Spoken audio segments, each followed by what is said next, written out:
আমার বাচ্চা যে মেরেছে তার যেন কঠিন শাস্তি হয়, কঠিনই হয়, কঠিন যেন হয়। আমার পেশাবের দ্বারে কারেন্ট চার্জ দিল, পেশাবের দ্বারে কারেন্ট চার্জ দিয়ে পায়খানার দ্বারে বড় পাইপ ঢুকে দিল।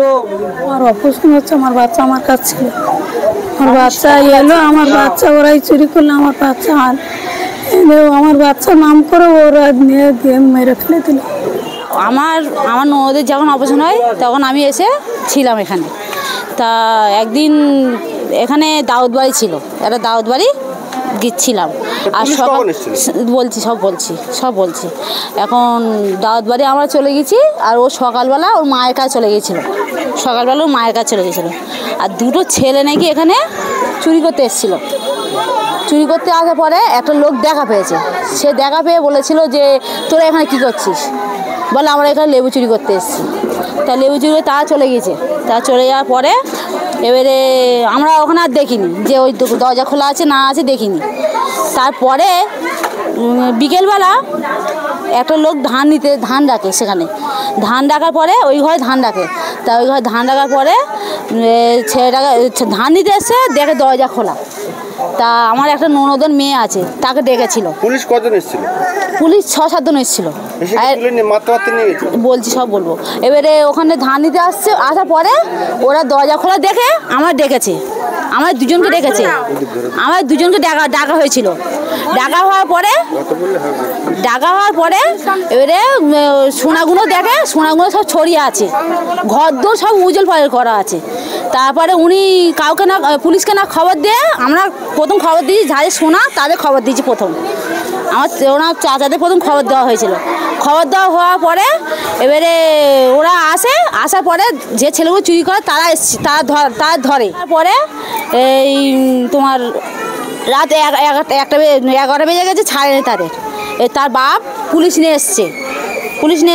আসার পরে ও এবারে কি পুলিশের সাথে ঘরে গল্প, মানে ওদের বার করে দিয়ে পুলিশের সাথে যোগাযোগ করছে আর কি। পুলিশ কি করে বলেছে সেটা আমরা জানি না। এবারে সে ওখানটায় এসে আবু সিদ্দিকের নাম করছে, কে আবু সিদ্দিক, কে আবু সিদ্দিক, তার ডাকো। এবারে আমরা জানি না, তো ও ধরে নিয়ে যাবে বলে এই তো আবু সিদ্দিক বলে ওর এখান থেকে নিয়ে যেতে পরে সারে কালার ধরে তুই চ, ও ধরে মেরে থানায় নিয়ে চলে গেছে। থানায় নিয়ে চলে যাওয়ার পর তার পরদিন থেকে খুব মারে, অতিরিক্ত মারে এবং কারেন্ট চার্জও দেয়। কারেন্ট চার্জ দেওয়ার পরে ফের এবারে তারপর দিন সেই দিন বিকেলবেলা ঘরে আনতে মারতে ঘরে এনেছে, ওখান থেকে মারতে ঘরে এনেছে মায়ের সামনে। মারতে লাঠি চার্জ করে ঘরে এনেছে। ঘরে আনতে পারে সোনা কোথায় গেছি বার কর। এবারে ওদের মায়ের কাছে ও মারা যে গয়নাগুলো পরতো, সেই গয়নাগুলো মায়ের কাছে বলে মা তুমি দাও, হাত থেকে খুলে দিয়ে খুলে দিলে আমার বাচ্চা ছেড়ে দেবে। খুলে দেওয়া হয়েছিল। খুলে দেওয়ার পরে ফের ছেলেকে মারতে ওই গয়নাগুলো মারতে নিয়ে চলে যায়। বাইক ছিল, ফোন ছিল, সেইগুলো সব নিয়ে চলে যায়। ফোনগুলো নিয়ে ফোন নিয়ে চলে গেছে, বলে ফোন নিয়ে যায়নি। এবারে হসপিটালে ভর্তি হয়। ওখান থেকে ছেড়ে নিয়ে মারধর হয়ে গেছে, এমন অবস্থা হয়ে গেছে তার বাঁচানো যাবে না। এবার ছেড়ে দিয়েছে। ছাড়ার পরে ওখান থেকে উদ্ধার করে হসপিটালে নিয়ে জানা হয়। হসপিটালে নিয়ে যাওয়ার পরে এবারে আমার লোকেরা সব হসপিটালে নিয়ে গিয়ে মানে চিকিৎসা করার পরে পুলিশরা গিয়ে 50,000 টাকা দেয়, মানে ছেলেটাকে দিচ্ছে আর কি, এই টাকাগুলো রাখো আর চিকিৎসা করাও, আবার যা টাকা লাগে আমরা দেবো। পুলিশ বলছে বলে তোমার আমাদের টাকা লাগবে না, আমাদের কি করতে, আমার টাকা নেয় নেই, টাকা ফেরত দেওয়া হয়ে গেছে। টাকা ফেরত দিয়েছে। টাকা ফেরত দেওয়ার পরে এবারে ছেলে পরশুদিন রাত্রে মারা গেছে। এখন কি চাচ্ছেন এই পুলিশ প্রশাসনের যে বর্বর? আমি চাই যে মেরেছে, এইগুলো যা মেরেছে তাদের ফাঁসি হোক, তাদের শাস্তি হোক, আমার বাচ্চা যে মেরেছে তার যেন কঠিন শাস্তি হয়, কঠিনই হয়, কঠিন যেন হয়। আমার বাচ্চা, আমি এখানে ছিলাম, শেষ পর্যন্ত আমি ছিলাম। আমার বাচ্চা কোনো দোষ ছিল না।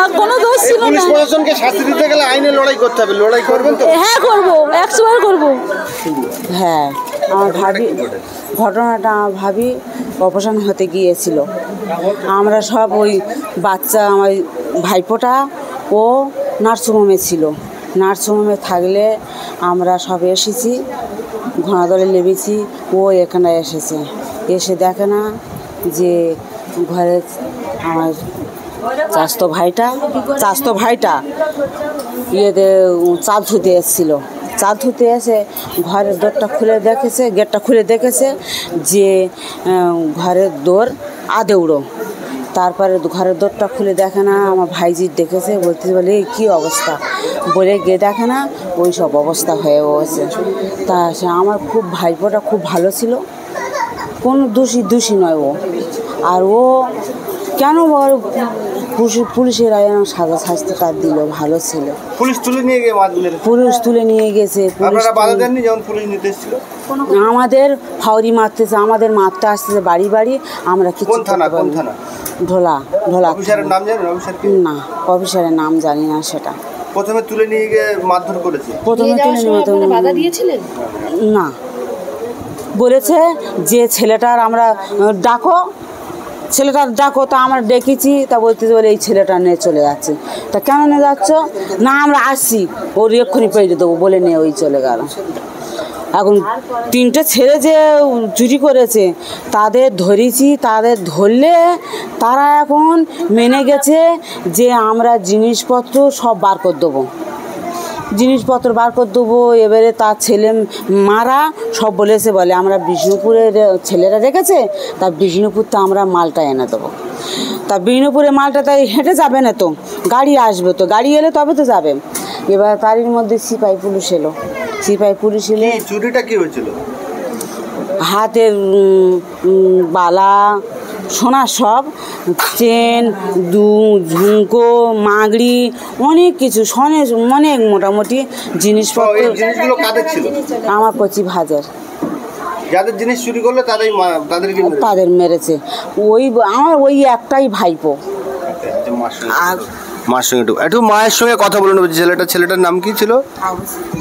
আবু সিদ্দিক হালদার। যিনি আবু সিদ্দিক হালদার মারা গেছে, ওনার মা সোগাতো মা, ওনার সঙ্গে কথা বলে নেওয়ার চেষ্টা করবো। আপনার ছেলেকে পুলিশ ধরে নিয়ে গেল? আমার বাচ্চা আমার কাছে ছিল, আমার অপারেশন হচ্ছে, আমার বাচ্চা আমার কাছে ছিল। আমার বাচ্চা এলো, আমার বাচ্চা ওরাই চুরি করলো, আমার বাচ্চা আমার বাচ্চার নাম করে ওরা নিয়ে দিয়ে মেরে ফেলে দিল। খবর কখন পেলেন যে ছেলেটাকে মেরে দিয়েছে? মারা গেছে কিভাবে মারা গেছে? মানে থানা কাস্টাডিতে মারা গেছিল? হ্যাঁ, ফার্স্টও একবার নিয়ে আসছে, বলতেছে তুই নিছিস। তা ও মারবে ঠেলায় ও বলেছে যে আমি নিছি। তা ও মেনে গেলে বাড়িতে সব জিনিসপত্র দিয়ে আমরা সব করে দিছি বলি। বাচ্চা মরেছে কলকাতা নার্সিংহোম। ফার্স্টও থানা থেকে ছেড়ে দিয়েছিল। হ্যাঁ, হয়ে গেছে, গাড়ি উঠবো সেই সময় বড় পুলিশ এসে গেছে। গিয়ে মতরে আমার বাচ্চা তুলে নেবে, পেশাবের দ্বারে কারেন্ট চার্জ দিয়ে পায়খানার দ্বারে বড় পাইপ ঢুকে দিল। বলতেছে আমি জিনিস নিয়েছি, আমি তোমাদের বার করে দিচ্ছি, আমরা জিনিসপত্র। সে মারবে ঠেলায় বাচ্চার বার করলো, সেই তো মেনে গেল। সে যদিও নিয়ে থাকে, সে তো মেনে গেছে। এইরকম মেরে ফেলে দেওয়ার কিন্তু তাকে সাজা শাস্তি পুলিশের আইনে আছে, আইনের সাজা শাস্তি চাইছি। ওই পুলিশ 4টে পুলিশ এসেছিল, এখানটায় কটা লোক ছিল, মেম্বার ছিল, এটা সেটা ছিল অনেকজন। আমি তো ননদ, আমি চিনি না, আমি ভাবি নার্সিংহোমে ছিলাম।